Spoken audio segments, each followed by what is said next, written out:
அதாவது பாத்தீங்கன்னா மக்களே, ஒருத்தர் இந்த வீட்டுக்குள்ள எந்த ஒரு ஆணியை புடுங்கலன்னு சொல்லிட்டு வெளியே இருந்து சொத்தோட ஆணியை பறக்கிட்டு வந்து ஒரு கும்பல் என்ன பண்றாங்கன்னா, இங்க பாத்தீங்களா இதை எங்க அண்ணன் புடுங்கின ஆணி, இதை வச்சுட்டு கொஞ்சோண்டு ஓட்டு போடுங்கன்னு சொல்லிட்டு ஒரு மாதிரி ஓட்டு கேட்டுட்டு இருக்காங்க. இவங்க என்னத்த சொல்ல ஏது சொல்ல எனக்கு சுத்தமா தெரியல.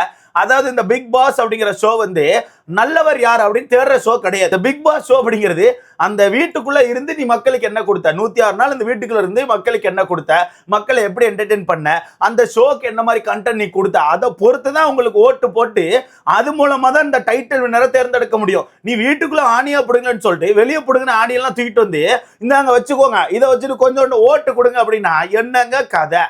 என்ன கதை? அப்போ இதுக்கப்புறம் இந்த பிக் பாஸ் வீட்டுக்குள்ள போறவங்க எல்லாருமே வெளியே கொஞ்சோண்டு நல்லது பண்ணிட்டு போங்க மக்களே, வெளியே கொஞ்சோண்டு நல்லது பண்ணிட்டு போயிட்டு வீட்டுக்குள்ள போய் நல்லா உட்கார்ந்து வெங்காய செடி வளர்த்தாலே உங்களுக்கு கப்பு கொடுத்துருவாங்க. ஓகேவா? கப்பு கொடுத்துருவாங்க கைஸ். நீங்க அதுக்கு ஒரு டீமை மட்டும் செட் பண்ணிட்டு போங்க. அந்த டீம் வந்து அந்த ஆணையெல்லாம் பறக்கிட்டு வந்து மக்கள் கிட்ட ஓட்டுகளை கேட்டு உங்களுக்கு கப்பை வாங்கி கொடுப்பாங்க. அப்படி நம்பிக்கையோட ஒரு டீம் வந்து வெளியே முக்கிட்டு இருக்கு. அந்த நம்பிக்கை வந்து எனக்கு தெரிஞ்சு வேஸ்டா போயிருந்தா சொல்லி தோணுது. பட் பார்ப்போம், அவங்களும் முடிஞ்ச அளவுக்கு முக்குறாங்க. என்ன நடக்கு அப்படிங்கிறது கடைசியில் மக்கள் கையில தான் இருக்கு. சரி, ஓகே. அபிஷியல் ஓட்டிங் அப்படிங்கிறது என்ன நிலைமையில இருக்குன்னு கேட்டீங்கன்னா கொஞ்சம் குழம்பி போய் தான் இருக்கு. ஏன்னா உங்களுக்கே தெரியும், நேற்று வந்து ஒரு சம்பவத்தை டீம் பண்ணிட்டாங்க. நேற்று எபிசோட் முடிஞ்ச உடனே 10:30க்கு அப்புறம் அபிஷியல் ஓட்டிங் ஓப்பன் ஆயிரும். ஓப்பன் ஆன அடுத்த செகண்ட்ல இருந்து ஹாட்ஸ்டார்ல மட்டும்தான் மக்களால் ஓட்டு போட முடிஞ்சு. அந்த மிஸ்டு கால் கொடுத்து மக்களால் ஓட்டுகள் போட முடியல. அது ஒரு நபருக்கு மட்டும் போட முடிஞ்சு, மற்ற நபர்களுக்கு போட முடியல. ஓகேவா?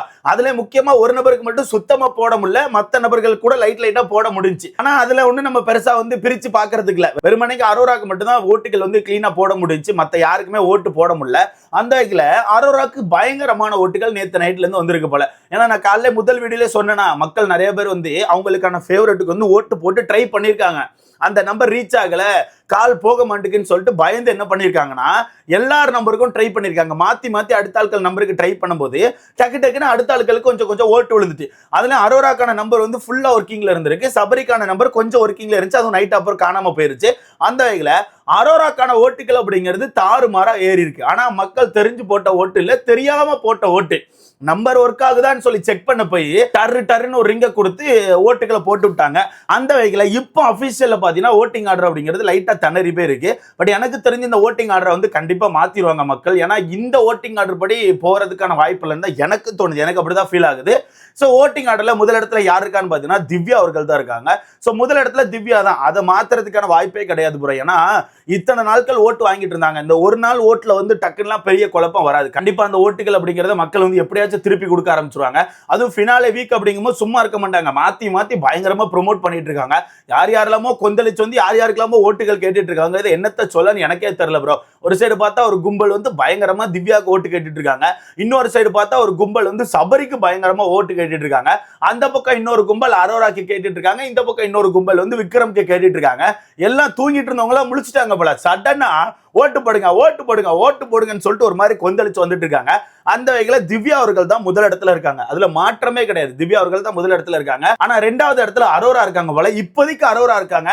பட் எனக்கு தெரிஞ்சு நாளைக்கு நாளைக்குல மாறி இருந்தா எனக்கு தோணுது. கண்டிப்பா சபரி தான் 2வது இடத்துக்கு வருவார்னு எனக்கு ஃபீல் ஆகுது.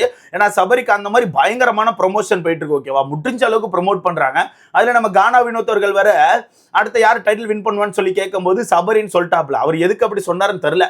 அது ஏதோ சொல்லி வச்சிருக்காப்ல. ஸோ சபரின்னு சொன்னோன்னே அந்த வீடியோலாம் கட் பண்ணி போட்டு இங்க பாத்தீங்களா எங்க அண்ணன் கானா வினோத் வந்து சபரிக்கு தான் சப்போர்ட் பண்றான்னு சொல்லிட்டு வெக்கமே இல்லாம அதை வச்சு முட்டிட்டு இருக்காங்க. கூச்சமாலியாடா டே.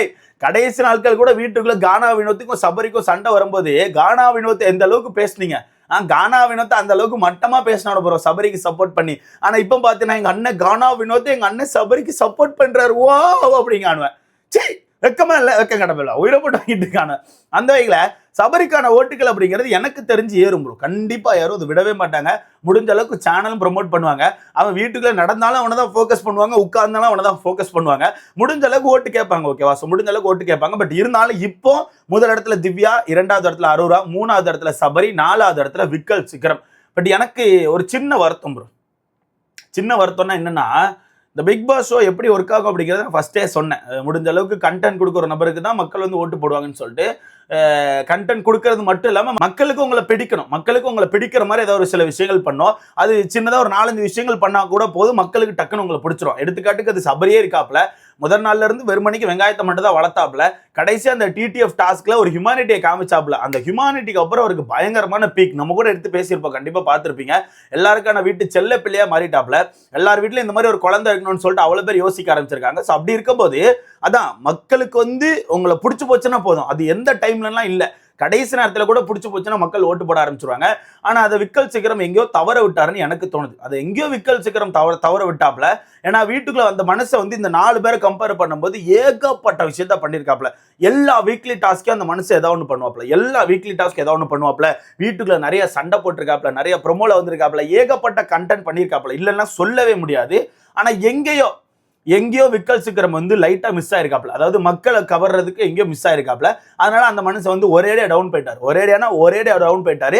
ஆனா டக்குன்னு கடைசி நாட்கள்ல கவர்ந்த சபரிக்கான ஓட்டுகள் அப்படிங்கிறது இவ்வளவு தூரம் ஏறி என்னால ஏத்துக்கவே முடியல.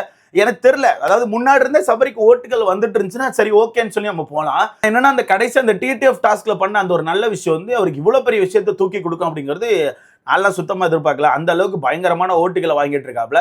பார்க்கலாம். ஐ திங்க் நாளைக்கு ஒரு மிட் வீக் எக்ஷன் வச்சு தூக்கிடுவாங்கன்னு தோணுது. நாளைக்கு ஷூட்ல பார்த்தா தெரியும். நாளைக்கு ஷூட்ல ஐ திங்க் விக்ரம வெளியே தூக்குறதுக்கான வாய்ப்பு இருக்குன்னு எனக்கு தோணுது. ஸோ வெயிட் பண்ணி பார்க்கலாம். விக்ரம வெளியே தூக்கிட்டு 3 பேரை தான் ஃபினாலே கூட்டு போவாங்கன்னு எனக்கு தோணுது. அதாவது அரோரா, திவ்யா, சபரி, இந்த 3 பேர் தான் மேலே ஏறி போவாங்கன்னு எனக்கு ஃபீல் ஆகுது. அப்படி இல்லையா 4 பேர் தானே இருக்காங்க. 4 பேர் அப்படியே வச்சுட்டு வெள்ளிக்கிழமை இந்த படம் போடுவாங்கல்ல, அது எல்லாருக்கான அந்த ஒரு பெரிய ஏவி மாதிரி ஒன்று போடுவாங்க. போட்டு அப்புறம் பாட்டுக்கிட்டலாம் போட்டு அப்படியே எல்லாரும் வெளியே அனுப்புவாங்கல்ல.